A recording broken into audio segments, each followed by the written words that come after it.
Friends, మనం తిరుమల వెంకటేశ్వర స్వామి దర్శనానికి వెళ్ళేటప్పుడు గుడి ఎంట్రన్స్ లో మహాద్వారానికి కుడివైపున ఒక పెద్ద గుణపాన్ని ఎంతమంది గమనించారో కామెంట్ చేయండి. శ్రీ వెంకటేశ్వర స్వామి తలపై అనంతల్వార్ కొట్టిన గుణపం అది. శ్రీ అనంతల్వార్ తిరుమల కొండ మీద శ్రీవారి ఆలయానికి వెనుక వైపు నివసించారు. ఈయన స్వామివారికి రోజు పూలమాలలు సమర్పించేవారు. అనంతల్వార్లు తిరుమలలో పూల తోటకి నీళ్ల కోసం బావిని తవ్వడానికి భార్య సహాయం తీసుకున్నారు.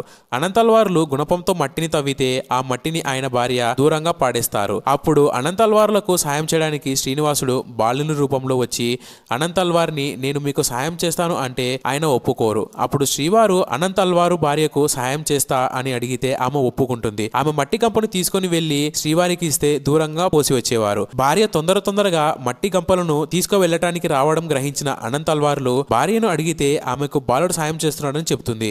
అప్పుడు ఆగ్రహించిన అనంతల్వార్లు కోపంతో చేతిలో ఉన్న గుణపాన్ని బాలుడు మీదకు విసురుతారు. ఆ తర్వాత ఆ బాలుడు అక్కడ నుండి వెళ్తారు. బావి పని పూర్తయిన తర్వాత సాయంకాలం పూలు తీసుకుని శ్రీవారి ఆలయంకి వెళ్తారు అనంతల్వార్లు. అక్కడ శ్రీనివాసుని గడ్డానికి దెబ్బ తగిలి రక్తం రావడం చూసి అయ్యో నేను గుణపం విసిరింది ఎవరి మీదకో కాదు సాక్షాత్తు శ్రీనివాసుడికి అని గ్రహిస్తాడు. స్వామివారి గడ్డంపై పచ్చకర్పూరం అద్దుతాడు. ఇప్పటికీ మనం అనంతల్వారులు స్వామివారి మీదకు విసిరిన గుణపాన్ని మహాద్వారం దాటిన తర్వాత కుడివైపు గోడకు వేలాడుతుండడం చూడొచ్చు. ఫ్రెండ్స్, మీలో ఎంతమంది ఆ గుణపాన్ని చూసారో కామెంట్ చేయండి.